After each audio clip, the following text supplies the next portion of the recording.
네, 반갑습니다. 새날의 유일한 청년 코너죠. 업데이트 201회를 지금부터 시작합니다. 반갑습니다. 반갑습니다. 네, 안녕하세요. 저희 간단하게 소개하고 오늘 할 얘기 많으니까 바로 본 주제로 넘어가 보도록 하겠습니다. 저는 진행을 맡고 있는 민주청년 스피커 정재우입니다. 그리고 제 옆에는 노무현재단 이사 황희두님 나와 있습니다. 네, 안녕하세요. 노무현재단 이사 황희두입니다. 반갑습니다. 반갑습니다. 네, 그 옆에는 그 국제협력 활동가로 활동 중이신 오희성님 나오셨습니다. 네, 201회에도 반갑습니다. 오희석입니다.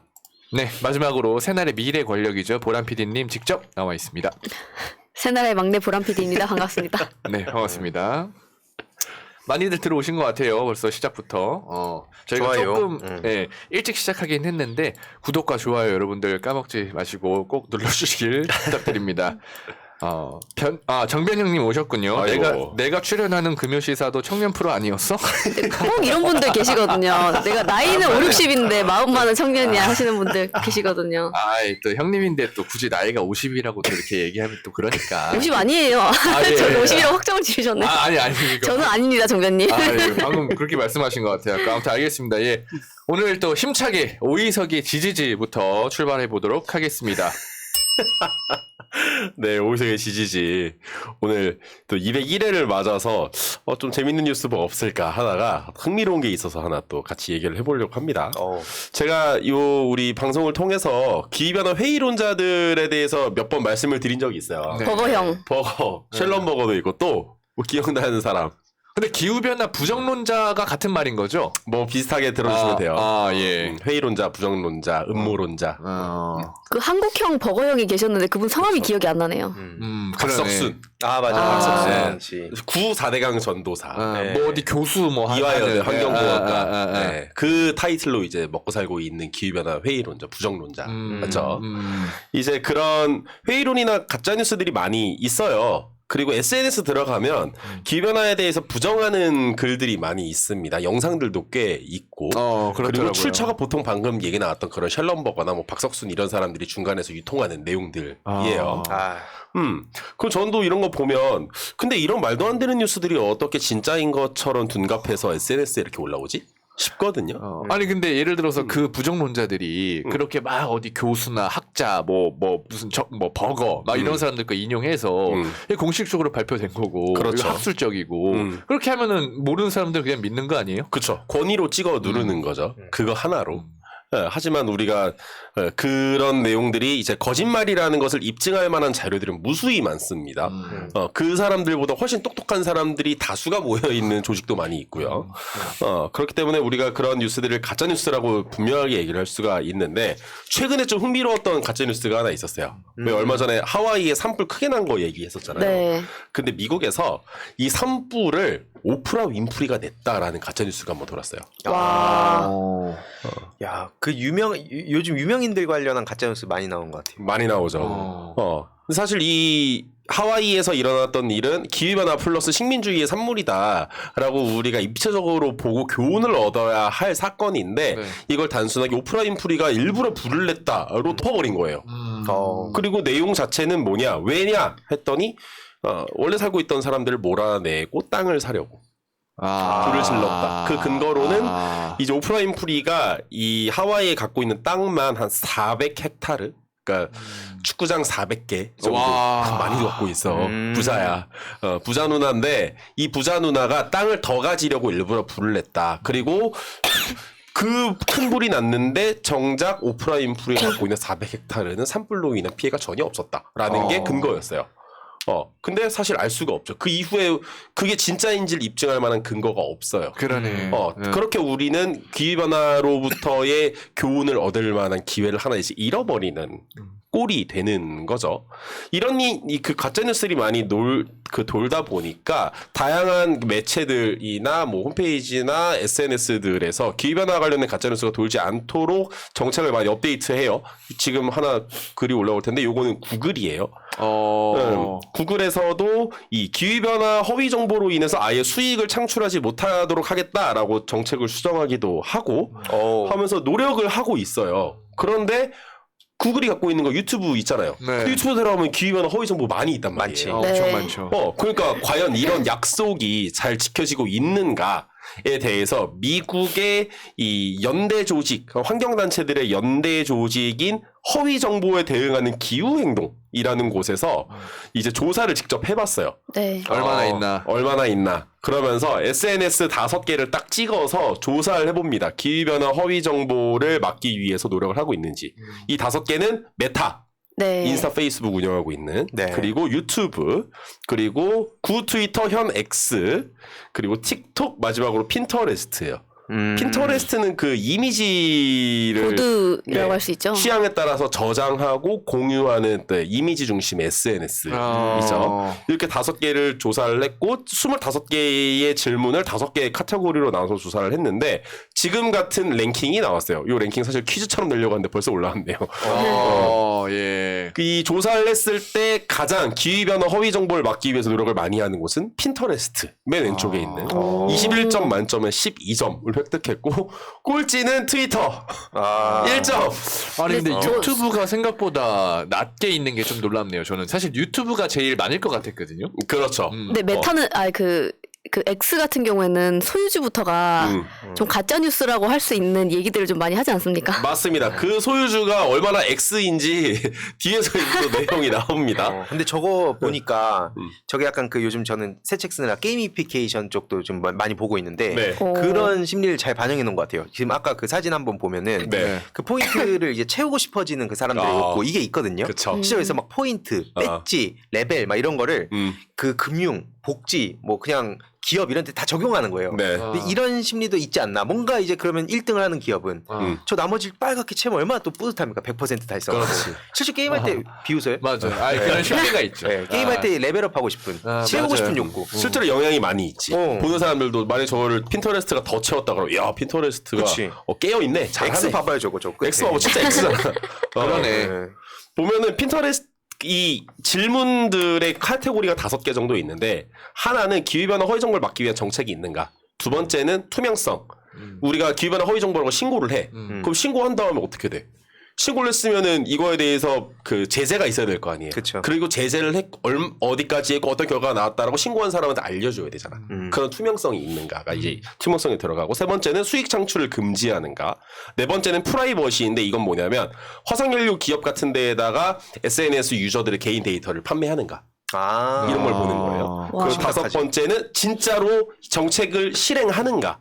그래서 기후변화 허위 정보 올린 계정을 실제로 정지시키는 어떤 프로세스 매뉴얼이 있는지 또 위반 횟수 같은 걸 정해두고 뭐 위반 횟수를 다 채워버렸다 그러면 페널티를 주는지 같은 실행하는가까지 5개를 본 거예요. 근데 핀터레스트는 전반적으로 이제 잘 하고 있다라고 볼 수가 있겠고 유일하게 기후변화와 관련된 허위 정보의 정의를 내렸어요. 핀터레스트 같은 경우는. 그래서 첫 번째가 과학적 합의에 따라서 확립된 기후변화 솔루션에 대해서 잘못된 정보를 제공한다든지 두 번째는 이 자연재해나 이상 기후 현상이 발생했는데 이거에 대해서 허위 정보가 나간다든지 아까 오프라인 프리 내용 이런 데 해당이 되는 거죠. 또 뭐 기후변화에 대한 신뢰를 무너뜨리기 위해서 과학적인 데이터를 잘못 전달하거나 그 곡해한다든지 예를 들어서 뭐 박석순 같은 사람들이 주로 하는 건데 지구온난화를 설명하기 위한 입증 자료로서 지구의 평균 기온이 상승하는 우상향 곡선을 많이 쓴단 말이죠. 네. 그래서 그거와 CO2의 그 양이 늘어나는 것이 비례한다. 이것을 우리가 대표적으로 입증 자료로 쓰잖아요. 근데 중간에 한 해나 두 해 정도 갑자기 지구 평균 기온이 떨어지는 해가 있단 말이에요. 네. 알 수 없는 이유로 인해서. 근데 기후변화 회의론자 박석순 같은 사람들은 딱 그 한 두 해만 찍는 거야. 그러면서 이것 봐. 기후변화 때문에 지구온난화라고 했는데 이거 봐. 중간에 지구온난화가 아니라 오히려 지구가 차가워지잖아. 그러므로 지구온난화는 거짓이야. 가짜 뉴스야. 라고 하면서 그 맥락을 다 얘기하는 게 아니라 일부만 찝고 와서 호도하는 경우가 해당이 되는 거죠. 그런 콘텐츠가 핀터레스트에 올라오면 잘라버린다는 거죠. 그런 거고 또 두 번째가 이제 틱톡인데 틱톡이 두 번째로 잘하고 있다. 와. 그게 의외다. 그쵸. 중국 업체고 뭐 공산당의 도구다 이런 게 있지만 나름대로 12곳 이상의 팩트체크 조직하고 협력을 해서 허위 정보를 솎아내고 있다고 해요. 관리를 그러니까 꾸준히 하는구나. 네. 근데 여기 같은 경우는 맥락을 좀 살펴야 돼요. 다른 SNS랑 약간 맥락이 달라. 왜냐하면 첫 번째로 기후위기에 대한 가짜뉴스는 주로 서구의 화석연료 기업들, 뭐 BP, 쉐브론, 쉘 이런 데들이 살포해요. 기후 변화는 없다. 화석연료 써도 된다 이런 그렇지. 거. 네, 근데 중국의 화석연료 기업들은 그거 다 국영 기업이야. 네. 그러니까 굳이 이런 얘기를 할 필요가 없어요. 그쵸? 사기업이 아니구나. 네. 그리고 두 번째로는 중국은 공산당이 중심으로 다 하잖아요. 네. 근데 현재의 기후위기 시대를 만든 건 서구 국가들과 서구의 화석연료 기업들이 중국이 아니에요. 그쵸. 그렇기 때문에 기후위기가 맞다라고 입증이 될수록 중국에게는 유리한 거죠. 그러면서 중국은 우리는 이런 기후위기 시대를 해결하기 위한 청정에너지 선진국으로서 발돋움할 거야 라는 명분이 서는 거예요. 그러네. 이제 G2가 아니라 G1이 될 거야. 그렇지. 저 우린 싸구려들. 우린 초월할 거야. 이 나쁜 서구놈들. 그러네. 기후위기 시대나 만들다니. 가 되는 거지. 그러네. 그럼 굳이 얘네는 기후변화 회의론을 살포할 필요가 없어요. 중국은. 그렇기 때문에 틱톡 같은 경우는 이 기후변화 그 허위 정보가 잘 올라오지 않고 올라오는 족족 팩트체크 기관이나 이 감찰 기관을 통해서 이제 때려부시는 형태로 운영을 하고 있다. 그리고 가장 부족한 곳은 앞서서 나왔던 것처럼 X 트위터다. 네, 여기는 이제 1점이고 여기는 그냥 아무것도 없어. 기후변화 뭐 허위 정보를 막기 위한 정책, 뭐 투명성, 뭐 수익 창출 금지 이런 거 전혀 없습니다. 네. 저거 뭐 색깔을 알려주려고 검은색 칠해놓은 건가요? 저거 뭐 하나 뭐 있긴 한. 저희가 이제 X로 바꾸면서 요즘에 네. 저 화이트랑 블랙이랑 실버 색깔을 많이 활용하잖아요. 그죠. 그래서 저기서 이제 까만색으로 이제 보여줬어요. 보여줬네. 야, 너- 저기는 근데 진짜 X. 너무 이 사회적 책임이란 걸 찾아볼 수가 없는. 찾아볼 수가 없네. 근데 아마 그 뇌에 들어간 건 아니지만 하는 얘기 보면 이제 뭐 표현의 자유 아니냐. 기후변화 아, 부정론도 이 주장도 뭐 표현의 자유다 이런 식으로 뭉치지 않을까. 이게 실제로 이 특히 일론 머스크가 이 트위터를 인수하고 나서 왜 직원이 뭐 한 70% 80% 해고됐다고 하잖아요. 네. 난리 났죠. 그럼 저런 거 이제 가짜뉴스 잡아내고 이런 거 할 사람 인력이 사라진 거예요. 그치. 그런 것도 이제 있고. 근데 진짜 말씀드리니까 대통령실하고 구조가 똑같대요. 그때 한창 그 칼바람 불 때 그 직원 하는 사람들 다 잘렸대잖아요. 그리고 이제 그 원래 트위터에서 운영하는 이 유엔 기후변화 협약 당사국 총회 공식 계정이 있었어요. 그 작년에 이집트에서 열렸던 여러 번 소개시켜드렸던 네. 그 행사에 대한 공식 계정이 이 트위터에서 직접 운영하는 계정이 있었는데 일론 머스크가 트위터를 인수하고 이 당사국 총회 이 오픈 그 개회 2주 전에 이 팀을 다 해고시켜버려요. 일론 머스크가. 그러면서 계정이 운영이 되지 않아요. 그리고 그때쯤부터 해서 트위터에 기후변화 협약 당사국 총회 옆에 기후 사기라는 그 키워드가 붙기 시작을 해요. 개판된 거죠. 한마디로 트위터. 그러니까 뭐 1점 받을 만한 거지. 그러니까 이 트위터 같은 경우는 일론 머스크가 인수함으로 인해서 기후변화와 관련해서는 뭐 SNS의 최악의 기후 악당으로 전락해버린 이런 조사 결과가 이번에 이제 미국에서 나왔습니다. 이게 이제 우리나라 같은 경우는 사실 뭐 SNS를 얘기하기 전에 현재 그 정부가 친원전 세력 아닙니까? 맞아요. 그러면서 정부가 오히려 이 어떤 재생에너지에 대한 가짜뉴스를 살포한다든지 네. 또 원전은 안전하다, 후쿠시마 오염수는 안전하다 같은 가짜뉴스를 살포하는 행위자가 되는 우리 또 안타까운 현실을 또 맞이하긴 했습니다만 일단 미국에서 같은 경우는 그 SNS에서의 가짜뉴스, 기후변화 관련된 가짜뉴스를 좀 막아내기 위한 이런 그 시민사회에서의 움직임이 꽤나 적극적으로 있다. 그리고 이런 점수로 표현하는 이런 방법들은 상당히 가시성도 있고 시사점도 주지 않는가 하는 네. 차원에서 한번 가져와 봤습니다. 우리나라에도 좀 이런 그 워치독의 역할이 더 많이 좀 활성화될 필요가 있겠다 싶어요. 근데 약간 저쪽에서 항상 가짜 뉴스라고 얘기를 하잖아요. 근데 저희가 항상 얘기하잖아요. 원스트라이크 아웃이면은 조선일보 바로 폐간되는 거냐. 그렇죠. 근데 어떤 기준을 만들어서 희누님 아까 게임처럼 한다 이렇게 얘기도 해주셨는데 우리한테 유리한 걸 기준으로 세우면 사실 그거대로 점수를 줄 수가 있겠네요. 그렇죠. 그렇지 않을까요? 뭐 어떤 걸 기준 삼느냐에 따라서. 맞죠. 우리도 좀 점수를 줄 수 있겠죠. 뭐 커뮤니티에 대해서 점수를 준다든지. 네. 근데 실제로 저도 요즘 고민이 많아요. 이런 게이미피케이션이 실제로 효과가 되게 컸다 그래서 뭐 교육에도 이런 걸 적용하고 뭐 이제 땡땡 그 벅스 있잖아요. 네. 거기서도 이제 이런 포인트나 이런 걸 되게 잘 이용하고 리워드. 네, 뭐 블리자드 같은 경우에도 직원들이 뭐 5년 근속하면 어떤 뭐 무기를 주고 뭐 10년 근속한 사람한테 막 뭐 모자를 주고 이런 실제로 실제로 그런 걸로 그러니까 사람들의 그런 욕구를 되게 잘 자극하는데 게임적 요소가 되게 중요하다. 그러니까 이게 그런 우리가 활동하는 것들 앞으로 이런 걸 잘 연결지어서 우리끼리 막 포인트 같은 거 얘기도 하고 그렇죠. 이런 거 해보면 되게 재밌을 것 같아요. 아주 재밌을 것 같습니다. 그런 식으로 이게 당위적으로도 가고 뭐 정치적으로 또 목소리 낼 건 내고 우리끼리 일상에서 하면서 몇 포인트 얻었다. 우리 새날에서도 앞으로 한번 나중에 아이디어를 해서 다음 우리 뭐 몇 포인트 쌓았다 이런 걸 계속 업그레이드 해가는 거죠.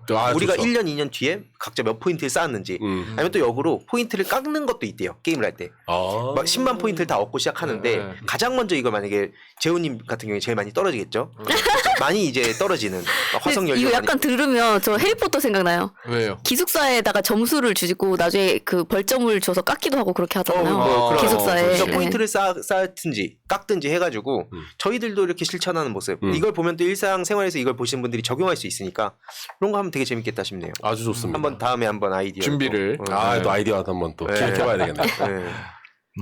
좋습니다. 저는 오늘 이렇게 해서 마무리를 하도록 하겠습니다. 좋습니다. 아니 사실 이런 가짜 뉴스 제가 뭐 저번 주에도 소개드렸지만은 후쿠시마 오염수 관련해서도 이게 지금 과학 유튜버들이 막 이런저런 근거 들면서 이거 안전하다라는 얘기를 계속 주장을 하고 있거든요. 근데 모르는 사람들이 약간 그걸 보면 그런 반응도 되게 많아요. 아 이거 몰랐는데 이게 맞는 거군요. 왜냐면 과학 유튜버라고 하는 사람이 그거를 굉장히 논리적으로 설명하는 것처럼 보이니까. 네. 근데 그런 확산을 사실 막기는 좀 쉽지는 않을 것 같아요. 왜냐면 그게 어떻게 보면 아까 수익 창출 제한 뭐 이런 거 말씀 주셨는데 그런 걸로 제한을 하자니 그쪽에서는 또 우리를 그런 걸로 신고할 거 아니에요. 가짜 뉴스다라고. 우리 쪽에서 예를 들어서 뭐 발암물질이 들어있다, 삼중수소가 있다 이런 거를. 그러니까 사실 그런 걸로는 좀 약간 제한이 안 될 것 같고 어떻게 막아야 되나라는 측면에서 좀 고민이 되는 것 같습니다.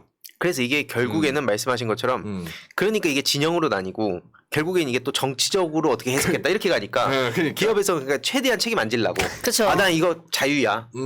차라리 그쪽으로 가서 욕을 먹는 게 본인들한테 남는 장사라고 보는 것 같은데 그래서 이렇게 비판하고 감시하는 역할들이 그러니까 중요하다. 그렇죠. 그렇게 결론으로 갈 수 있겠죠. 네, 좋습니다. 아무튼 유석영님 다음 주에도 또 알찬 주제 부탁드리고요. 네. 그 다음에는 보람의 쇼미더월드로 넘어가 보도록 하겠습니다. 쇼 미더 월드 시작하겠습니다. 네. 드디어 윤석열 정부가 뭐 다들 하는 거 없다 이렇게 욕 많이 하셨잖아요. 그쵸? 뭐 나쁜 짓만 하고 있다. 그렇죠. 그런 쪽으로 부지런하게. 네. 차라리 하는 거라도 없으면 다행이지만 그렇죠. 자꾸 마이너스가 되니까 이게 그렇죠. 0이 아니라 또 한 칼을 빼들었다 이 소식을 가지고 왔는데 기사를 한번 보여주시면 뭘 빼들었어? 예. 징하다, 또 뭘 징해. 빼들었더라고요. 김정은이 벌벌 떠는 삐라. 대북 심리전 본격화. 진짜 구리다 구려. 이게 그러니까 원래 대북비라 그러니까 이 전단 살포하는 게 원래는 이게 안 되는 거였었잖아요 법적으로. 그렇죠. 한동안 안 됐었는데 지금 그 다음 사진을 연달아서 보여주시면은 네. 제가 원래는 기사 하나를 이렇게 뭐 오랫동안 소개시켜드리진 않는데 네. 지금 여기에 나오는 소 제목들이에요. 같은 기사에 네. 전단 확성기 정보 유입까지 심리전 족쇄 풀렸다. 근데 나오는 저 밑에 보이는 거 보이시죠? 사진에 보면은 네. 이제 저기에 이제 풍선에다가 저 글들을 매달고 달러를 저기에다 보내면서 이게 엄청난 심리전이나 되는 것 마냥 이렇게 소개를 하고 있는데 그 다음 사진도 바로 보여주시면 이렇게 적혀 있습니다. 효과 만점 심리전. 김정은이 벌벌 떠는 비대칭 전략. 아이고. 큰일 났습니다. 이제 북한은. 야, 정은이 잠 못 자겠네. 약간 요즘은 근데 사실 심리전 무서운 거 그런 거잖아요. 이제 비트코인 막 이더리움 해서 보냈는데 넣는데 이제 빨간불 계속 떠 있습니다. 밑으로 수익이 낙하하고 그게 제일 무서운 세상 아니에요 지금은? 아니 근데 왜냐면 저도 그 김정은이 저런 거를 되게 무서워한다고는 알고 있거든요. 그러니까 예를 들어서 이런 거죠. 북한의 주민들이 이 남한의 실태를 알면 왜냐면 우리는 살기가 너무 좋으니까 계속 이탈하는 거잖아요. 그러니까 그런 이유에서인지 예를 들어서 K-팝이라던가 한국의 드라마 이런 것들이 북한 주민들한테 유통이 되는 걸 가장 강력하게 처벌을 한다고 알고 있어요. 네. 그런 걸로 사상 바뀌니까. 네. 사실 그 맞는 얘기는 아니에요? 근데 지금 여기에서 예를 들어서 그때 뭐 친자유 연대 등등을 비롯해서 많은 극우 단체라고 불리는 단체들이 저렇게 국경 근처에서 뭐 풍선 날리고 뭐 달러를 넣었다고는 하지만 사실 실제로 달러가 들어있는지 어쩌는지 잘 모르겠는 그런 것들을 보냈었잖아요. 근데 이게 실제로 그 경계선을 넘어서 북측에 사람이 사는 데까지 도달하고 그렇게 되는 경우가 아주 극히 미미하다고 합니다. 그러니까 이게 효과가 거의 없다고 볼 수가 있는 거예요. 환경 오염이야. 저 쓰레기 어떻게 할 거야? 그러니까 환경 오염에 어떻게 보면은 그 돈 낭비에. 돈 낭비는 아니죠. 왜냐면 그 사람들은 돈을 벌기 위해서 이런 작업을 하는 걸로 많이 의혹을 사고 있습니다. 보조금 받는 거죠.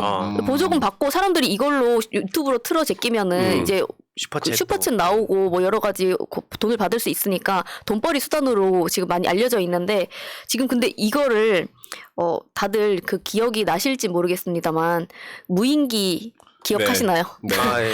우리나라 한반도 상공에서 저희 집 위도 막 이렇게 저희 집 위도 지나가. 서울 투어라고 하니까 저희를 다 틀고 갔네요. 근데 이게 저 한편으로는 너무 웃기면서도 이게 우리가 점점 이런데 익숙해져 가는 거 아닌가? 무감해져 가는 거 아닌가라는 그 공포가 또 들기도 합니다. 왜냐면 저도 너무 바보 같다 보니까 한편으로 까면서도 자괴감이 들 때가 꽤 많거든요. 이해해요. 근데 이게 되게 오래전 일 같은데 12월이었어요. 이제 이때를 기점으로 해서 윤석열이 안 되겠다. 이제 대책을 세우자 이렇게 한 거죠. 그래서 9.19 군사 합의를 무력화시키고 여기에 대해서 조치를 취하자. 이거 B라도 다시 뿌리겠다. 그래서 그 붕짜자붕짜 같은 사람을 다시 데려온 거예요? 그 세 개가 딱 맞아 떨어지던데. 그러네. 문재인. 그러니까 신원식 딱 이게 국방부 장관 되면서 저걸 하겠다. 좀 그거잖아요. 본인의 약간 업적 비슷하게. 실제로 신원식이 이렇게 얘기를 했어요. 대북 심리전이 가장 좋은 북 억제 수단이다. 재개 여부 신중히 검토하겠다. 한심하다. 근데 지금 보면 제가 아까 저 뉴스 기사를 소개시켜드린 것도 여기에 벌벌 떠는 김정은 이런 식으로 마치 이게 정말 효과가 있는 것처럼 얘기를 하고 있는데 또 다른 기사에서는 이런 기사가 있거든요. 북한발 가짜뉴스에 국정원이 대북 심리전 재개를 속도를 낸다. 근데 사실 북한발 가짜뉴스 뭘 콕 집어서 북한발 가짜뉴스라고 하는지도 아까 저희가 앞 순서에서 얘기를 했지만 어떤 기준을 가지고 어디서 뿌렸느냐 이거 아직 확인도 안 된 걸 가지고 그쵸. 그냥 너 북한 지령 받아가지고 가짜뉴스 뿌린 거 아니야? 라고 하면 그거 북한발 가짜뉴스 되는 거 아닙니까? 그 말이 가짜 뉴스지. 그렇지. 그러니까 이게 아무데나 끼워 맞출 수 있게 그 막 광복절 때였나요? 뭐 민주, 뭐 인권, 진보 이런 키워드 되게 추상적인 거 던지면서 거기다가 뭐 반국가 세력이라고 얘기하고 철저히 자기네들의 세계관을 구축해가고 있죠. 그렇죠. 이게 폰 가짜뉴스라고 할 수 있을 것 같은데 이게 그 들으시는 분들 중에 잘 모르시는 분들이 계실까봐 설명을 드리자면 저희가 없는 거 허구인데 마치 있는 것처럼 하거나 말도 안 되는 거 가짜인 거에다가 앞에 폰을 붙이거든요. 네. 근데 이거 일종의. 밈인데 이건 거의 뭐 폰 가짜뉴스일 수 있지 않나라는 생각이 많이 듭니다. 기껏 빼든 칼이 삐라야. 그렇죠. 저는 사실 그게 너무 한심해. 그러니까 앞에 그 얘기한 그 벌벌 떤다는 심리전보다 채팅 보면서 저는 이게 더 벌벌 떨 만한 질문이 하나 있었는데 뭔데? MC님 어떻게 그렇게 북한을 잘하는지 종만이들이 지금 이런 게 벌벌 떠는 거죠. 아까 되게 예리한 질문이거든요. 댓글 안 본 척 하려고 그랬는데 사실 저는 벌벌 떨잖아요. 북한발 아닙니까? 북한발 지금. 저는 전방에서 또 근무를 했잖아요. 왜냐면 맞아. 저 군대 근무할 때 이게 좀 TMI가 될 수 있는데 실제로 많이 뿌렸어요 단체에서. 네, 맞아요. 우리는 전방이니까 긴장을 했다고. 왜냐면 북한을 자극하는 거 아니에요, 그게. 그치. 그럼 쏜 쪽에다가 오히려 북한이 국지 도발을 할 가능성이 높단 말이에요. 그래서 저희 항상 긴장했기 때문에 그래서 잘 아는 거죠. 예. 제가 무슨 탈북한 것도 아니고. 예. 왜 굳이 그런 말을 붙이시죠? 아니 북한에서 어떻게 그렇게 잘하냐. 탈북했을 수도 있지 뭐. 할 수 있죠. 아닙니다. 전방에서 근무했을 때 그때 당시에는 그 이명박 정부였기 때문에 저런 것도 굉장히 많이 했었거든요. 대북 전단 살포, 맞아, 확성기 한창. 또 확성기. 맞아. 그렇죠. 확성기도 그랬습니다. 다시 재개하겠다 얘기가 나오고 있는데 제가 보통은 글로벌 소식을 많이 전해드리잖아요. 네. 근데 이 외교가 얼마나 중요한 것인가 또 이 외교를 통해서 남북 문제를 어떻게 해결할 수 있을 것인가 사례를 한번 가지고 왔는데 오늘이 또 14지 않겠습니까? 네, 그렇죠. 근데 아까 또 낮에 중요한 일을 하고 오셨다고. 네, 재단에 다녀왔습니다. 네, 이사님으로 계시는 그곳에 다녀왔고요. 지금 참고로 이제 실시간으로 나가고 있을 텐데 네. 예. 그 끝나고 업데이트 보러 오시겠죠. 근데 아무튼 그 14 3부 네. 우리가 좋아하는 맞습니다. 분들 어벤져스가 모여 있는데 어마어마해. 1부에 이제 청년으로서 오늘 나갔다 예, 왔습니다. 찌끼다시로서 활동하고 왔습니다. 아니 좀 어땠어요? 그 이제 북한 이걸 사실 그 노가리 때 썰을 풀려고 말씀을 그때 그래요? 드리려고 했는데 자세한 거 이따 간단하게 얘기하고 그러면. 말씀을 드리자면 너무나 감사한 자리였습니다. 좋은 얘기들을 많이 들을 수 있는 배울 수 있는 자리였습니다. 근데 거기를 배우러 나가는 자리가 아니잖아요. 그렇지. 무슨 얘기를 하느냐가 중요한 그렇지. 거지. 이렇게 얘기하실 분이 꼭 계실 것 같아요. 열심히 준비하고 이런 건 의미 열심히 없는 열심히 잘 그건 예, 당연한 잘- 거죠. 열심히 전해야 해야 돼요, 돼요. 얘기를. 저는 다만 우주의 먼지의 먼지로서 가서 활약하고 왔습니다. 아, 네. 아, 네. 우주먼지의 활약상 좀 듣고 싶은데. 네, 좋아요. 노가리 일단 타임을 노가리 타임에 좋아요. 기대해보도록. 자, 기대해 잠깐만요. 주시면 고맙습니다. 분유의 질주님이 슈퍼챗을 2번 연속 보내주셨기 때문에 제가 이거를 지금 소개할 수밖에 없겠네요.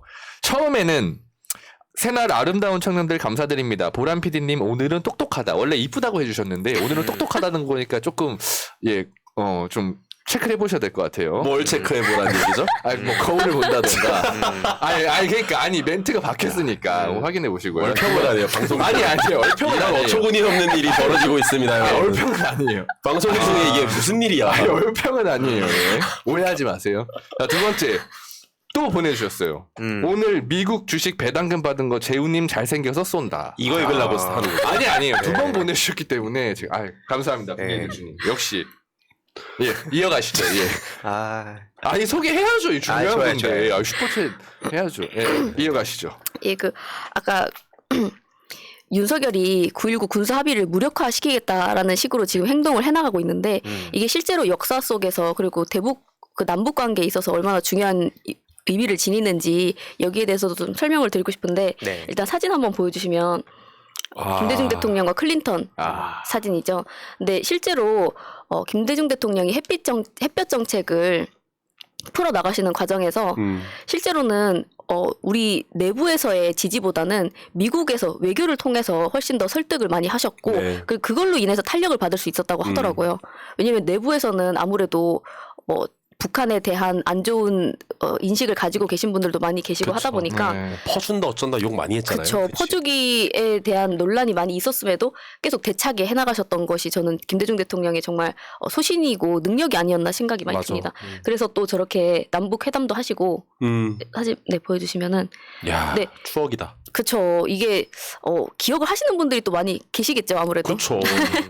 역사적인 순간이었는데 김대중 대통령의 햇빛 정책이 계속 이어나가면서 그 뒤에 사진 보여주시면 노무현 대통령 때 이제 14 남북 공동성명 오늘이죠. 추억이다. 예, 저렇게 쭉 이어나갈 수 있게 된 건데 결국에는 다음 사진 보여주시면 문재인 대통령 때 4.27 판문점 회담까지 이렇게 연결될 수 있는 그 시작점이 아니었나 포석이 아니었나 싶거든요. 뭔가 저때 민주당 지지자인 것 자체가 그렇죠. 사랑스러운 18년도에는 참 친구들한테 그랬죠. 저 넥타이 색이 너무 예뻐. 진짜. 진짜 잘 어울려요. 진짜 레전드예요. 근데 솔직히 진짜. 이제 보는 저희들도 이렇게 아쉬운데 저 당시에 뭐 실무적으로 참여했던 분들 입장에서 얼마나 그때로 돌아가고 싶을까. 맞아. 맞습니다. 물론 이제 한국이 그만큼 또 영향력을 발휘하기가 쉽지 않은 현실도 있지만 아무튼 여러모로 자꾸 생각이 나네요. 네, 실제로 한국이 독자적으로 뭔가 선도적으로 어떤 액션을 취하기는 쉽지 않은 상황이잖아요. 그렇기 때문에 외교가 정말 중요하고 외국과 어떻게 관계를 맺고 거기에서 우리가 어떻게 처세하는가 이것이 굉장히 중요한데 지금 윤석열 나가가지고 엑스포가 아니라 엑스표라고 하고 있더라고요. 만나는 족족 다 이제 한국 편 안 들어주고 사우디 손 들어주고 이러니까 근데 지금 그런 식으로 하고 있다. 말이 안 되는 상황이다라고 한동훈 작가는 말씀드릴 수 또 있습니다. 졌던데 뭐요? 해외 갔다 왔는데. 네, 그 사례 사우디. 맞아요. 예. 만났다 하면 그냥 다 사우디 지지하러 다니나 봐요. 이 사람들은 지금 반국가 세력이라고 할 수 있습니다. 영어도 잘하면서 왜 이렇게 자꾸 X표를 받아오는 거야? 미국에 가서 뭘 배운 거예요, 도대체?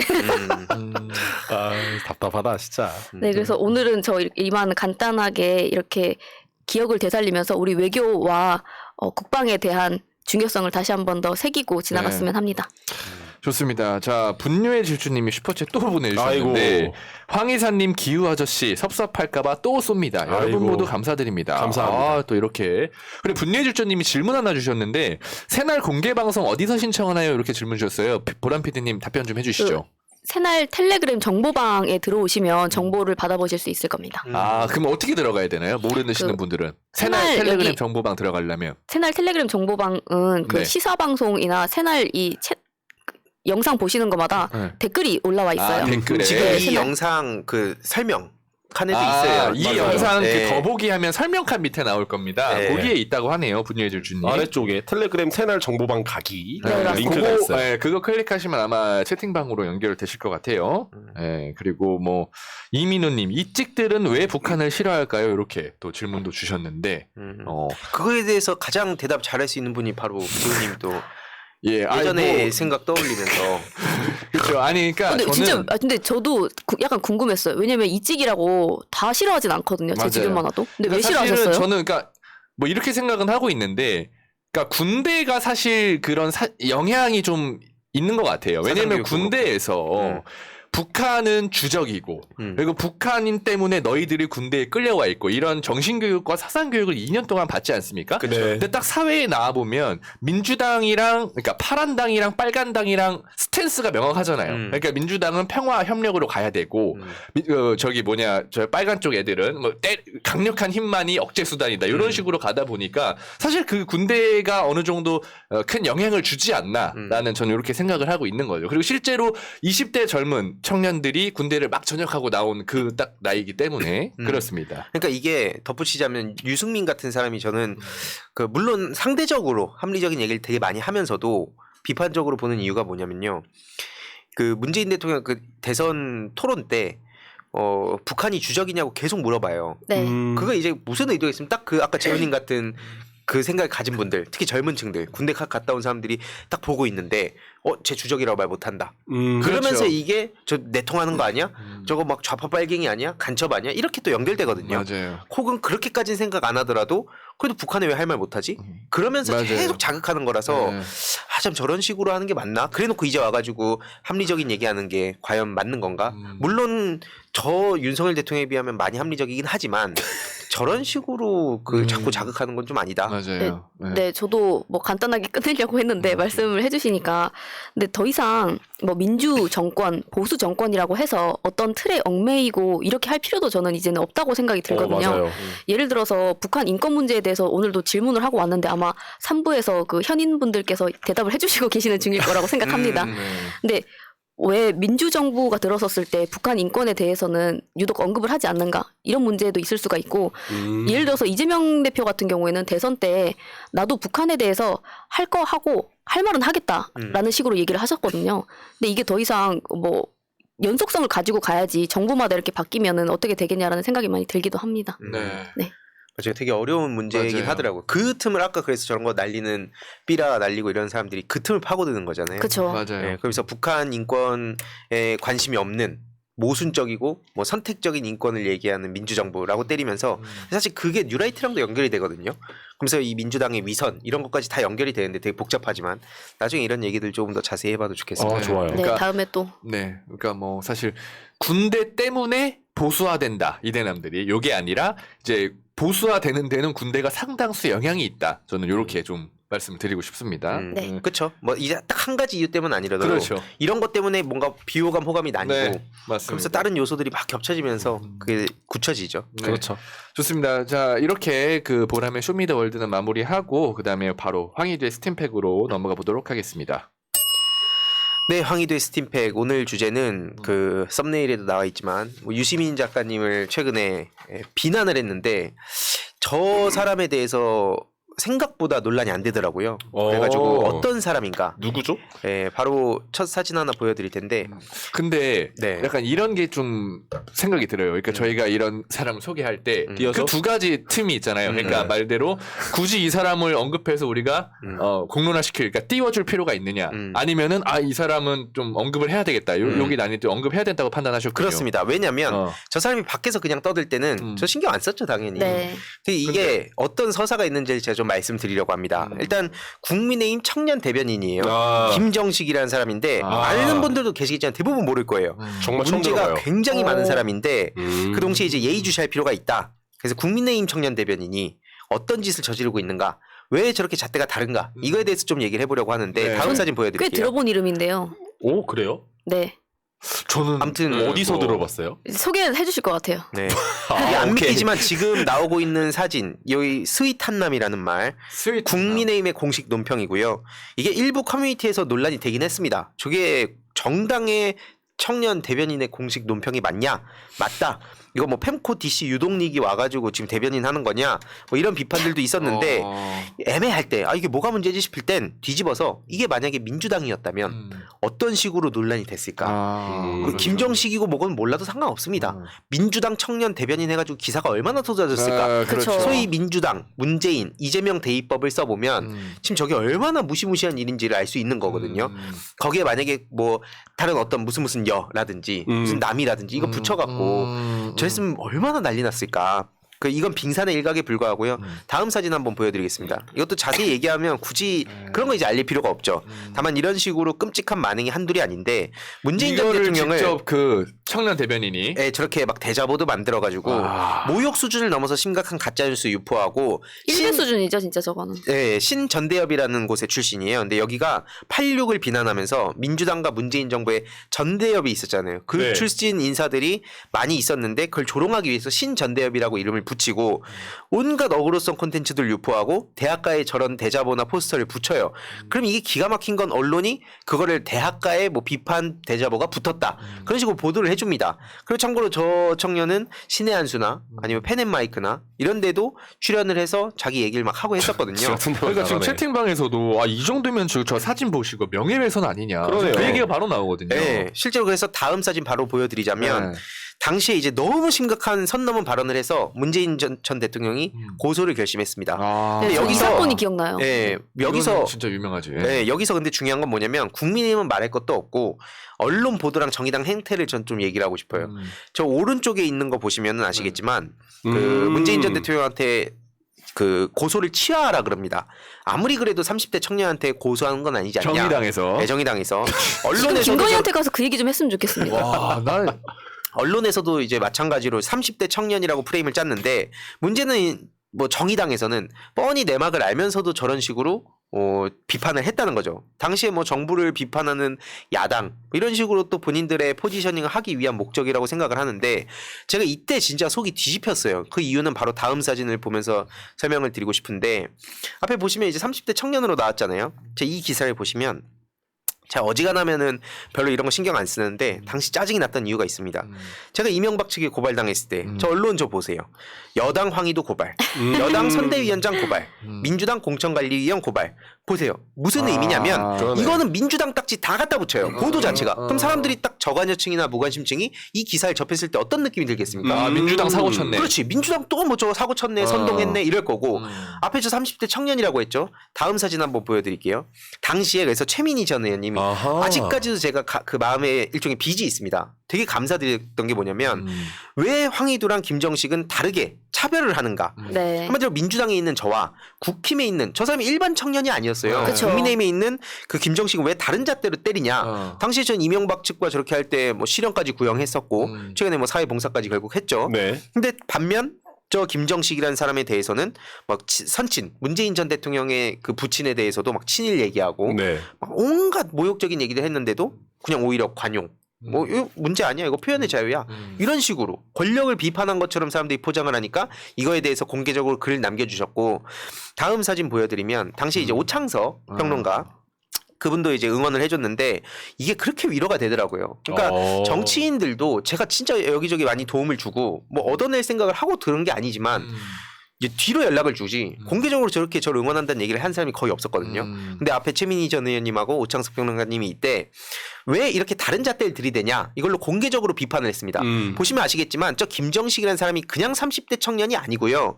미래한국당 당시 이제 비례정당이죠. 네. 거기에 총선에 나온다고까지 했던 사람이에요. 사실상 정치인이네. 그렇습니다. 30대 정치인이고 오히려 저는 그때 20대였고요. 정치 안 한다고 얘기를 했었어요. 근데 저렇게 민주당 타이틀 붙여서 누가 보면 마치 진짜 정치인인 것처럼 그러네. 그렇게 보도를 이 말이 안 되는 상황이거든요. 그리고 이런 내용 다 빼고 그냥 30대 청년으로 했고 저 김정식의 쌍둥이 쌍둥이 형이 있습니다. 오. 그 사람도 이제 서울시당 대변인하고 국힘에서 막 또 정치하고 총선 나왔다가 그 낙선하고 그런 사람이에요. 그 둘이 다 정치하는 사람들입니다. 정치인이지. 정치인이에요. 예, 그러네. 근데 이게 선택적 잣대가 아니면 뭡니까? 이런 내막을 뻔히 알면서 정의당은 대통령한테 그거 당했을 때 무슨 얘기 해줬습니까? 아니면 뭐 그 전직 대통령이니까 상관없나? 그러면은 문재인 대통령 저때 임기가 얼마 안 남았을 텐데 임기 그럼 끝나는 거 기다린 다음에 고소고발하면은 그냥 넘어갈 거예요. 그러니까 이런 식으로 막 선택적으로 목소리 내는 거에 대해서 사람들이 이제 민주진영 일각에서도 비판을 했었다라는 걸 우리가 잊어서 안 되는데 여기에 또 다음 이 연결된 이슈가 있습니다. 뭐냐면 요즘 어제 오늘 좀 되게 떠들썩해졌죠. 네. 차이나 게이트. 네. 이걸 물더라고요. 이게 한마디로 그 다음 포털에서 중국을 응원한 여론이 다수였다. 그래서 이거는 중국 세력들이 다음을 점령한 거다. 그래서 그러니까 조작한 것이다. 조작한 것이다. 여론 조작한 거다. 한마디로 다음이 근데 주로 윤석열 정부 비판이 많지 않습니까? 물론 요즘 보면 윤석열, 한동훈, 김행 이런 사람들은 네이버 댓글에서 처참합니다. 아무튼 다음에서 주로 비판 많이 받으니까 야 이거 중국인들이었어. 약간 이런 쪽으로 지금 몰고 가는 거죠. 다음 그걸 이제 김정식 씨도 물었던 거고 뿐만 아니라 이거를 박성준 같은 이제 이런 정치인도 묻니다. 여기 개입을 해서 뭐라 그러냐면 한 발 더 나아가서 드루킹 얘기라고요. 강서구 얘기를 끌고 와요. 이거 딱 그림 보이잖아요. 이게 어떤 프레임인가. 한마디로 이거 지금 강서구 어렵다는 거 세상 사람 다 압니다. 네. 김태우 40억 해서 막 사고 치고 다니고 있죠. 이거 약간 그렇죠. 북한발 가짜뉴스 같은데요, 이거? 야, 이거 그런 식으로 지금 이거 뭘 보고 다니는 건지 그러니까 본인들 저렇게 밑밥 깔고 강서구에서 만약에 처참한 결과가 나오면 어떻게 하겠습니까? 야 이것이 중국 북한 세력들 때문에 이거 이상해졌어 라는 일종의 밑밥을 깐 게 아니냐 라는 얘기가 벌써 나오고 있어요. 약간 불복도 약간 좀 주장할 수 있고. 그렇죠. 혹은 그냥 꼭 불복까지는 아니라 하더라도 이걸 통해서 실제로 포탈 규제해야 된다. 이쪽으로 그렇게 지금 빌드업 할 수도 빌드업 있고. 하고 있어요 이미 벌써 하루 만에. 그러니까 이거 보면은 이게 어려운 내용이 아니잖아요. 근데 실제로 저런 식으로 너무 속이 들여다 보이는 짓을 하니까 저게 집권 여당이 맞아? 그러니까 사람들의 반응이 뭐냐면 아니 뭐 예를 들어서 우리 공화당이나 아주 그 소수 정당, 극우 정당이 저러면 이해를 하겠다. 집권 여당이 어떻게 저런 식으로 정치를 하지? 라는 게 사람들의 반응인 거예요. 다음 사진 보여드리겠습니다. 이게 팸코에서도 이게 이슈가 됐는데 그 포텐까지 간 글입니다. 조회수 수십만 가면서 한마디로 중국인들이 먹었다. 네. 이런 식으로 떡밥을 주고받았던 내용인데 커뮤니티에서야 뭐 그럴 수 있는 거 아니에요. 네. 커뮤니티에서 뭐 이런 얘기도 주고받고 그럴 수 있다. 진영마다 헛발질도 찰 수 있는 거고 근데 공당 그것도 아까 뭐 청년 대변인, 뭐 박성중 이런 사람들이 저런 떡밥을 분다? 이 또한 민주당 대입법으로 생각을 해보자 이거죠. 기사 최소 몇 주간 쏟아냈을 겁니다. 음모론자라는 식으로. 다음 사진 보여드리면 아는 분들도 계실 텐데 이거 DC에서도 매크로 돌린다면서 네. 글을 올린 사람이 있었어요 실제로. 그러니까 글 하나 올린 게 아니라 심지어 막 사진까지 첨부하면서 충리앱이 뭐냐면 그 팸코를 뜻합니다. 네, 거기 낚인 거 한번 봐라. 앞에 그런 글 올라온 거 보면서 야 쟤네 낚인 거 봐봐 라고 낄낄대던 내용이고 참고로 오늘 방통위에서는 뭐 이게 해외 세력 VPN 악용 접속 그리고 매크로 조작 이런 게 있다고 주장을 했습니다. 그래서 원래 앞에 말씀드린 차이나 게이트 이슈도 그때 제가 일베랑 또 한참 싸웠었는데 일베에서 저한테 갑자기 조선족이라고 그때 했었죠. 그때 되게 또 흥미로운 실험 결과들이 많이 있었는데 아무튼 그 철진한 떡밥 그 차이나 게이트를 갑자기 다시 갖고 와서 야 이거 진짜 우스운 상황들이 많이 벌어지겠다. 야 근데 저거랑 어떻게 강서구 선거를 엮지? 저거는 진짜 생각을 못한 건데. 와, 그러니까 지금 대단하다 쟤네들. 이런 걸 보면은 우리가 이제 프로게이머 관점에서 원래 게임 전략 전술 짤 때 저들의 아킬레스건이 바로 드러난 거잖아요. 네. 이런 식으로 좀 숨기든가. 그래서 저들의 지금 강서구에 대한 출구 전략을 자기네들도 급하게 짜는데 이걸 저렇게 연결했고 결국 거기에 또 일조를 한 사람 중에 한 명이 김정식 청년 대변인이다. 다시 말씀드리지만 김정식이란 개인에 대해서 전 관심 없어요. 예전에 그 비니자라 그래서 국힘의 그 대선 때 노재승 씨가 그 공동선대위원장 들어왔을 때 바로 날아가지 않았습니까? 뭐 김구 선생님에 대해서 막 테러리스트라는 얘기를 하고 날아갔어요. 다 박제됐었죠. 그 개인이 뭐 하고 사는지 아무 관심 없어요. 다만 공당에 그것도 집권 여당의 청년 대변인이 지금 저런 짓들을 저지르면서 어마어마한 똥볼을 차고 이상한 떡밥을 물고 와가지고 지금 트롤 짓을 하고 있는데 주류 정치인들 뭐 지도부가 관심 가질 필요는 없다 봅니다. 다만 이제 좀 민주당에서 젊은 정치인들 뭐 청년 정치만 자꾸 해서 586 9만 외칠 게 아니라 저쪽에 청년이 얼마나 이상한 짓을 하고 있는가. 물론 이제 장예찬 같은 류의 또 이상한 청년들도 있지만 지금 저 김정식이라는 사람 또 다른 류의 이상한 사람이거든요. 그래서 그런 청년들에 대해서 우리가 좀 밀착 마크를 해야 우리는 우리의 역할을 하는 게 아닌가. 네, 앞으로 눈여겨보면 되게 재밌는 소스들 많을 겁니다. 요것도 당연히 이제 폴더에 고스란히 모아두고 있다. 더 열심히 더 적극적으로 논평 내달라. 그런 얘기하면서 제 주제 마무리하겠습니다. 네, 이 포털에서 응원 댓글이 많이 달렸다는 거가 어떤 의미인지 좀 모르시는 분들이 또 계실 수도 있으니까 설명 한번 해주시면 좋을 것 같아요. 아니, 그러니까 실제로 응원 댓글이 달렸다기보다는 그 뭐 응원한다는 그쵸. 그걸 이제 찍는 건데 실제로 그게 뭐 로그인을 안 해도 되기도 하고 막 매크로를 쓸 수 있기도 하고 한마디로 이게 정상적인 우리가 1인 1표 그 투표를 하듯이 그런 식으로 되는 게 아니라 그냥 가가지고 이렇게 장난을 칠 수 있는 그럼요. 그런 상황이었는데 그걸 갖고 갑자기 중국 그래서 실제로 민주당에서도 바로 반격에 나섰어요. 다른 국가와의 대결을 할 때도 그 다른 국가가 그 높게 나온 게 있었거든요. 그래서 그러면 거기도 또 여론 조작한 거냐라고 지금 민주당에서 반박을 나섰고 그 반박과 별개로 앞에 말씀드린 그 청년 대변인 다시 말씀드리면 그 김정식이라는 사람 개인이 아니라 그 집권 여당의 청년 대변인의 행보. 근데 저 사람은 아까 말씀드렸듯이 그런 유튜버들이랑 또 많이 동기화가 돼 있기 때문에 그 논조들로 많이 얘기를 아마 할 거예요. 그럼 이게 과연 이준석류의 청년들이 그걸 가만히 보고 있을 것이냐? 전 절대 아닐 거라 보거든요. 그 세계관 싸움이 또 당장 장예찬 씨랑 또 엄청 붙잖아요. 이런 떡밥들을 왜 민주당 청년들이 우리 당 까는데 소진하고 있나? 왜 이재명 아웃을 갖고 얘기하면서 맞아. 소진하냐? 그게 또 그래. 지금 저런 소스들 우리가 해서 계속 이슈화하고 포인트를 쌓아 나가야죠. 아까 우리가 기후 위기에 대해서도 포인트 얘기했지만 이런 포인트 쌓아가자. 그러니까 이런 얘기를 업데이트해서 계속 지금 황희사가 하는데 아니 왜 이거를 못 받아들이지? 폼이 안 나서 그런 것 같아요. 무슨 이재명 폼이 안 대표는 이렇게 가면 안 됩니다. 이 쓴소리를 들으십시오. 이러면 그러니까 언론에서 써주는 언론에서도 얘기를 유시민도 좀 까고 그치. 딱 그래야 되는데. 유시민 지금 2030에 대해서 이렇다 이러면 기사도 나 또. 내가 세상사 누군지 모르는데 내 기사가 나. 그냥 달달한 거죠. 아무튼 뭐 그렇습니다. 아니 그 최근에 좀 비슷한 그 김정식. 네. 저 사람이 그 문재인 대통령한테 고소 당했다 막 이런 일반 청년이 고소 당했다라고 엄청 올렸어서 그때 저도 이 무관심층이었는데 그건 알고 있었거든요. 네. 근데 알고 보니까 사실 정치인이잖아요. 네. 그쵸. 근데 최근에 요 비슷한 게 그 왜 후쿠시마 오염수 그 홍보했잖아요. 안전하다고 우리가 세금 들여서. 근데 거기 보면 아나운서가 나와요. 여자 아나운서가. 네네네. 근데 그분이 굉장히 약간 전문적으로 마치 앵커인 것처럼 이거는 굉장히 안전하고 뭐 이거는 뭐 우리 바다는 뭐 어쩌고 저쩌고 막 설명을 해요. 근데 알고 보니까 그 사람도 국민의힘 당무위원이었더만. 네, 맞아요. 그 김용호 의원실에서 밝혔더라고요. 사실상 그럼 그 사람은 국민의힘 소속을 가진 정치인 아니에요. 네. 여기 더 비슷한 거 아닌가. 그런 거 많아요. 이런 게 굉장히 많더라고. 그러네. 알고 보니까 정치인인 거야. 네. 너무 네. 아까 희도님이 얘기해 주신 것처럼 왜 우리 당 내에서 서로를 까는데 에너지를 소진하고 있나 저도 너무 그 부분에 있어서 분노가 되는데 그 예를 들어가지고 아까 말씀해 주신 거 있잖아요. 이거 이재명 대표 기준으로 우리 쪽이었으면 이거 어땠을까. 분명히 이거 함부로 먹지 말라고 했지 하면서 우리 쪽에서 뒤통수 맞았을 거예요. 왜냐면 너 이거 역풍 분다니까? 너 이거 함부로 물지 마. 함부로 먹지 마. 이 얘기를 노심초사하면서 진짜 아주 고심 끝에 여기서는 하나 하고 아젠다를 그렇게 가져가는데 저쪽에서는 이것저것 다 먹다가 체하고 뭐하고 무슨 상관이야. 그냥 저런 식으로 어그로 끌어버리니까 저는 한편으로는 이 정치 지형 자체가 우리에게 너무 불리한 거는 맞다. 그래서 우리 쪽에서 어떤 아젠다를 이렇게 덥석덥석 물고 끌고 가기 어려운 것도 맞다. 왜냐면 실제로 지지자분들이 또 욕을 하시는 분들도 굉장히 계시거든요. 비판을. 그 일리가 있는 비판도 있고 비난도 있는데 실제로 어떤 거를 너무 이렇게 이거 해야지라고 속도전을 치기가 좀 어려운 환경인 것도 맞다고 저는 생각이 들기도 해요. 근데 사실 또 이게 저도 결론적으로 말씀드리고 싶은 건 저쪽도 어떻게 되겠습니까? 이게 사람 사는 게 다 똑같거든요. 솔직히 말하면. 저쪽에서 저런 식으로 똥포를 차면 아까 제가 이준석류를 말씀드렸지만 저 파일을 또 먹어야겠다. 내가 저쪽 청년을 까서 내가 주목을 받아야겠다는 사람이 또 있어요. 무조건. 그렇죠.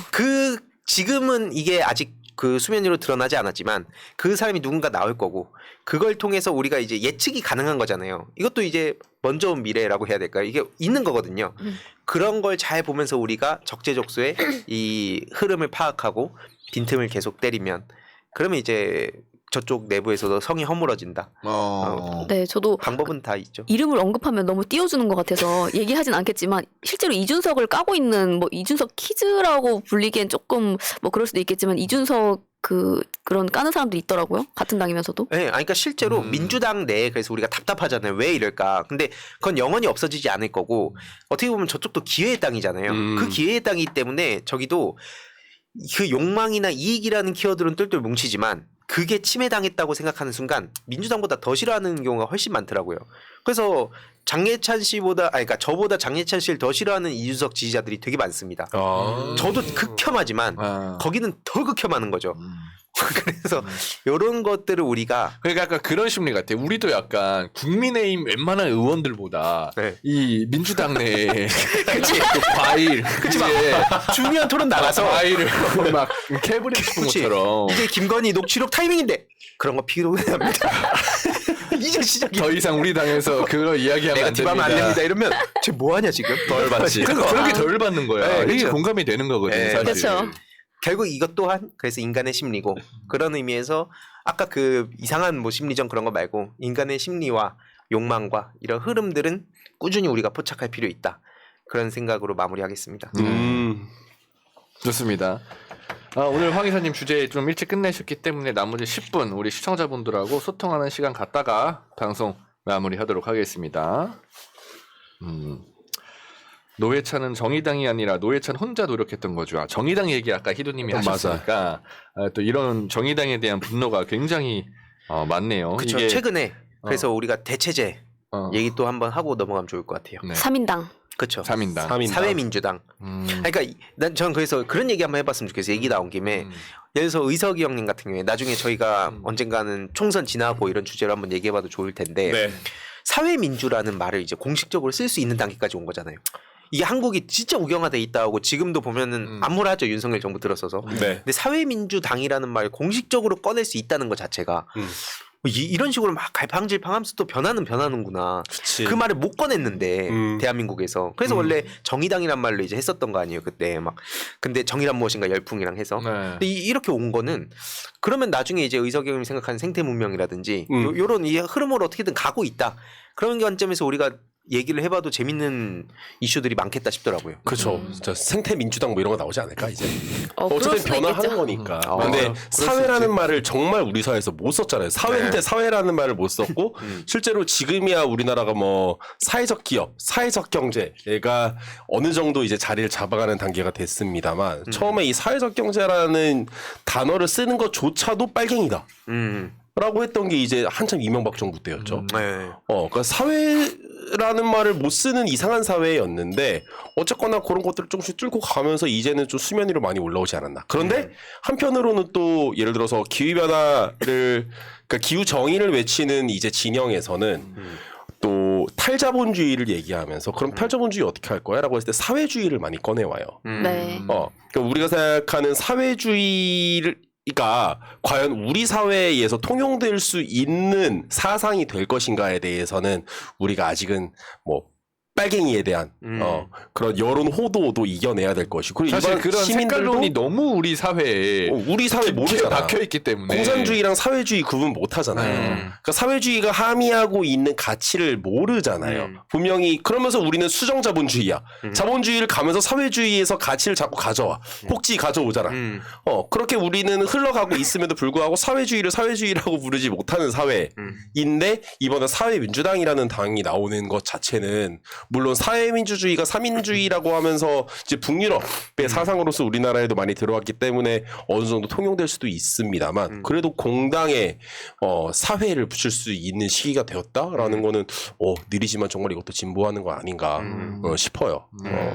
저도 그래서 그런 거 그러니까 제 생각 개인적인 생각과 별개로 항상 사회주의에 대해서 토론하는 게 뭐가 문제지 도대체? 그럼 그리고 막 공산주의에 대해서도 그게 역사적으로 이미 뭐 실패했다고 증명이 됐다 하더라도 그런 거에 충분히 토론을 하면서 이게 발전을 해가고 생각이 또 그럼 더 다양해지고 풍부해지고 그렇게 되는데 왜 이 토론 자체를 못하게 만드는 걸까? 막 그런 생각 진짜 많이 들어요. 그 레드 컴플렉스 이게 이런 것들이 분단을 통해서 우리가 극복해야 될 과제가 아닌가 싶어요. 어느 한계까지를 정해버린다는 거. 우리가 그 지리적으로 봤을 때도 섬처럼 고립이 되어 있는데 분단을 통해서 근데 이게 인식으로도 어느 순간 어디까지 가면 자기 검열을 하게 되는 거예요 점점.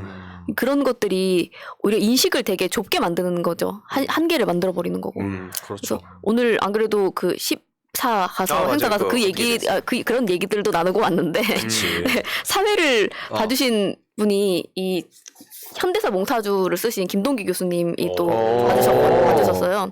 이 독일 통일 모델에 대해서도 연구를 많이 하신 교수님이시고 네. 이 책도 한번 읽어보시면 다들 좋을 것 같고요. 뭐 선물 준다는 게 아니에요? 읽어봐라. 네가 사서 원하시는 읽어봐라. 분들 계시면 댓글 남겨주시면 선물 드리겠습니다. 네. 제목이 뭐라고요? 한 번 더 소개해 주시죠. 현대사 몽타주. 현대사 현대사 몽타주. 몽타주. 현대사 몽타주. 실제로 뭐 꼭 이 책뿐만이 아니라도 저희가 항상 드리는 말씀인데 저희가 교과 과목에서 현대사, 근현대사 부분이 너무나 빠져 있어요. 맞아요. 이걸 안 가르쳐 놓고 학생들한테 너 왜 이렇게 역사 의식이 없어? 라고 말하는 건 좀 잘못됐다고 저는 기본적으로 생각을 합니다. 네. 당위적으로 접근하는 것도 한계가 있고 그렇게 이 부분 좀 민감한 부분이니까 정치적인 부분이니까 하고 다 빼다 보니까 너무 빈 공간이 생기고 그 틈을 아까 막 삐라 뿌리는 이런 사람들이 치고 들어오는 거죠. 극우 유튜버들이 치고 들어오는 거고. 근데 채팅창에서 수수님이 좀 서운해하시는 것 같은데요. 그 읽어보라 그랬다고 그냥 사서 읽어보라 그랬다고. 수수님 댓글 다시면 보내드리겠습니다. 선물 혜림님이 드리겠습니다. 또 슈퍼챗 바로 보내주시면서 새날 10주년 행사 축하 준비 잘하시고 업데이트도 10주년 갑시다. 와우. 예, 14 행사입니다. 감사합니다. 감사합니다. 감사합니다. 업데이트가 지금 2년 됐죠. 4년 됐죠. 역사는 쭉 가는 거니까. 우리가 들어온 지 2년. 그쵸. 우리가 네. 들어온 지 2년 됐고요. 저는 역사는 제가 함께하는 거죠. 들어오고 나서부터 카운팅을 하고 있는 거라서 원래는 4년이고. 그러면 뭐 거의 민주당의 역사도 한 2년 됐네. 이게 인류가 30년이라고 하세요. 네. 민주당 역사 이냐면 제가 민주당은 또 아니니까 당직을 갖고 있는 건 아니니까요. 네. 당원. 당원이죠. 당원이긴 하죠. 예. 아무튼 그렇습니다. 고고식님 질문 주셨네요. V는 잘렸구나.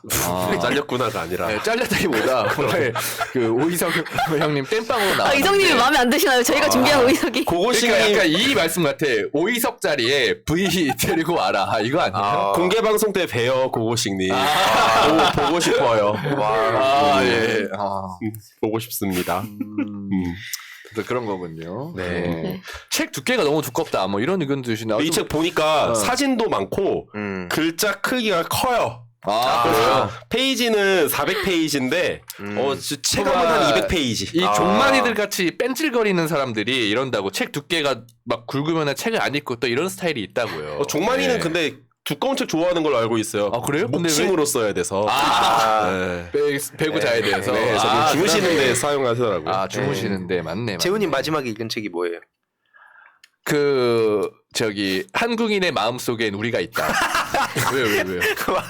그냥 생각난 거 얘기하는 거야 지금. 군대에서 읽은 책인가요? 최근에 선물 받은 거예요. 그래요? 김태형 수장인 거. 그거. 맞아요. 최근에 선물 받은 거 그냥 아니 선물 받았으니까 최근에 읽죠. 아니 뭐 핵심이 뭐예요 그러면?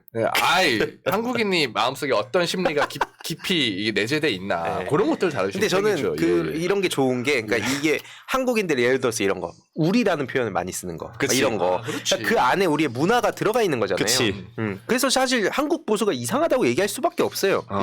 어떻게 보면 그래서 진짜 멀쩡한 보수들. 저도 오히려 막 중도에서 약간 그 오른쪽 왼쪽 왔다 갔다 한다 이런 생각인 게 참여정부가 무슨 극진보 뭐 이런 게 아닌데 아니지. 노무현 대통령한테 무슨 레드 빨갱이 엄청 갖다 붙여가지고 지형 자체가 이상해졌는데 아무튼 그런 의미에서 저는 왼쪽이 더 많이 나와야 된다. 맞지. 네. 그래서 막 녹색당이나 뭐 기본소득당도 있고 지금 사회민주당도 있고 다양한 정당이 이렇게 같이 경쟁도 하고 토론도 그럼. 하고 힘도 합치고 맞아. 물론 이제 이렇게 얘기하면 이상적이다. 지금 윤석열이랑 싸워야지 뭔 소리냐 이런 얘기 하시는 분 당연히 계신 거 아는데 이게 이제 저의 이상이기도 하다. 그럼요. 어떻게 보면 그게 20년 30년 전에 바랬던 건데 맞아. 그때 어쨌든 실패를 했고 우리도 이 가는 그 길목에 있는 것 같아요. 그럼요. 그래서 저희들이 나중에 그런 사회가 오면 얼마나 행복할까. 그럼. 그래서 그 이상의 목표들 있잖아요. 더 나은 막 북유럽 복지국가 정도 가는 그거는 사실 제가 살아있을 때 어디까지 될진 모르지만 적어도 이 다양한 당이 경쟁하는 거, 이 다당제가 안착하는 것까지는 좀 길게 보더라도 우리가 좀 계속 생각을 하자. 그거는 좀 우리 세대에서 좀 만들어낼 수 있을 것 같아. 맞아요. 지금 많이 바뀐 것 같아요. 네. 파편화되기도 했고. 맞아. 그럼 그런 걸 만들어내야 이제 국민의힘 같은 당이 얼마나 말도 안 되는 조직인가가 이제 판가름이 나고 이제 실제로 탈락하게 되겠죠. 저게 무슨 저기 공당입니까? 근데 이제 저런 게 이제 비정상임을 보여주려면 정상들이 좀 더 많이 나와야지. 맞아요. 그 정도는 우리도 만들어낼 수 있을 것 같아. 맞아요. 충분히. 이런 과정들이 지금 다 하나하나 역사에 기록이 되고 있는 거죠. 그럼요. 그럼요. 네.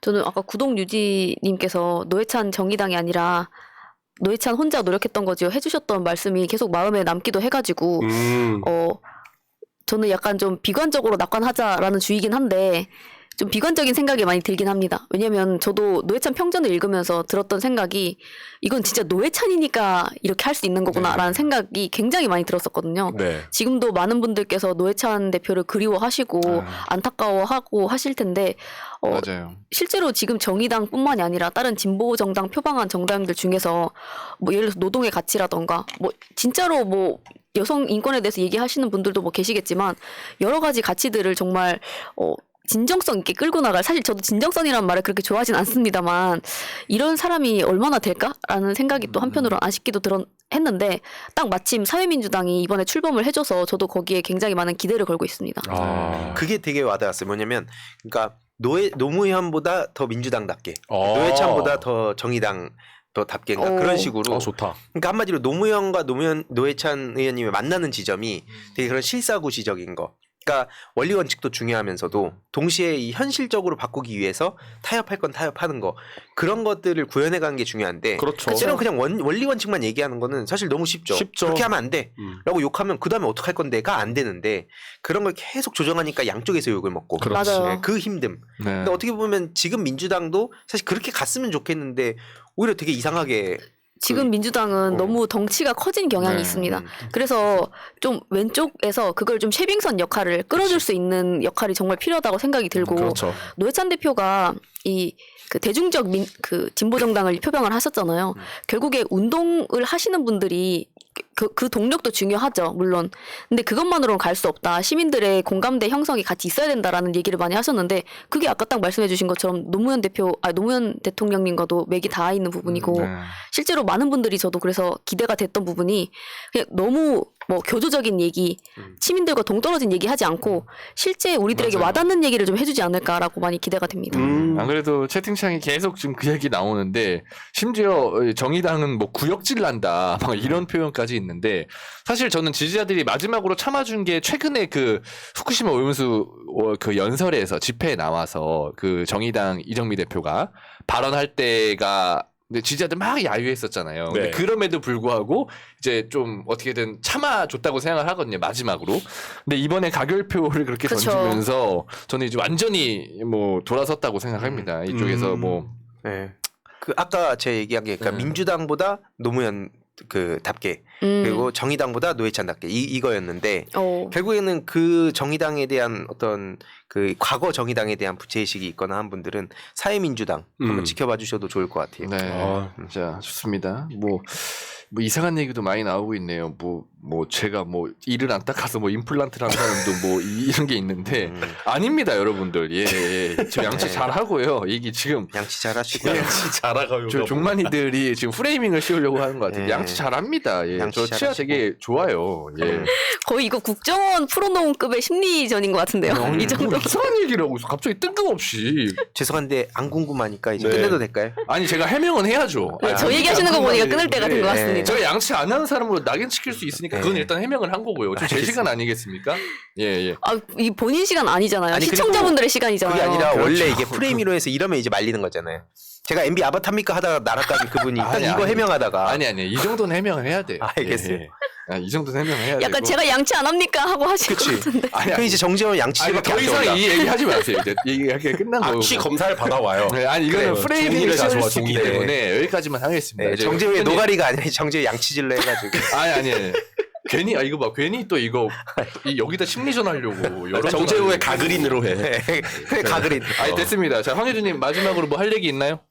뭐 딱히 할 얘기 없고 지금 축구도 하니까 네, 맞아요. 다들 그거 잘 보시고 뭐 양치질 꼭 하고 주무시길 바랍니다. 좋습니다. 자료 사진 하나 남아 있는 것 같길래. 아 맞아 마지막으로 그 자료 사진 하나. 이렇게까지 제가 얘기를 합니까? 아 감사해요. 아니 그 최근에 아니 이건 뭐 저도 이거는 뭐 이렇게까지 내가 얘기를 해야 돼요? 아 감사해요. 아니 홍보할 게 하나 있는데 재훈님이 이름만 했어 이거는. 이거는 솔직히 인정합니다. 이거 마지막으로 야 사이다 답네. 인정합니다. 네 사진 좀 부탁드릴게요. 최근에 민주주의란 무엇인가 전우용 박사님. 기가 막히다. 또 겸유공에서 맹활약을 하시는데 또 좋은 기회로 시민의 눈 덕분에 역사 관련한 걸 또 많이 찍었어요. 야. 지금은 민주주의에 대한 콘텐츠를 찍었는데요. 또 제가 홍보를 해야 될 것 같아서. 민주주의가 사라진 사회. 당장 저희 공부 모임도 약간 소사회로 하는데 민주주의 어렵거든요. 어려워. 말처럼 쉬운 게 아닙니다. 그래서 민주주의란 무엇인가? 이것도 한번 검색해 보시면 시민의 눈, 뭐 이제 민주주의 검색하시면 나오는데 아무튼 나중에 이 후기도 한번 좀 자세히 다루도록 하겠습니다. 양치 꼭 하시고요. 좋다. 자, 알겠습니다. 이번 주 방송 여기서 끝내고 축구하니까 빨리 끝낼게요. 이번 주도 업데이트. 고맙습니다. 고맙습니다. 수고하셨습니다. 수고하셨습니다. 민주주의 평화 통일 다 죽어간다 이대로는 놔둘 수 없다 자 다시 한번 해보는 거야 자 다시 한번 싸우는 거야 자 손 맞잡고 어깨를 걸고 우리 함께 이기는 거야 자 다시 한번 해보는 거야. 자, 다시 한번 싸우는 거야. 자, 손 맞잡고 어깨를 걸고 우리 함께 이기는 거야. 자, 다시 한번 해보는 거야. 자, 다시 한번 싸우는 거야. 자, 손 맞잡고 어깨를 걸고 우리 함께 이기는 거야 자 다시 한번 해보는 거야 자 다시 한번 싸우는 거야 자 손 맞잡고 어깨를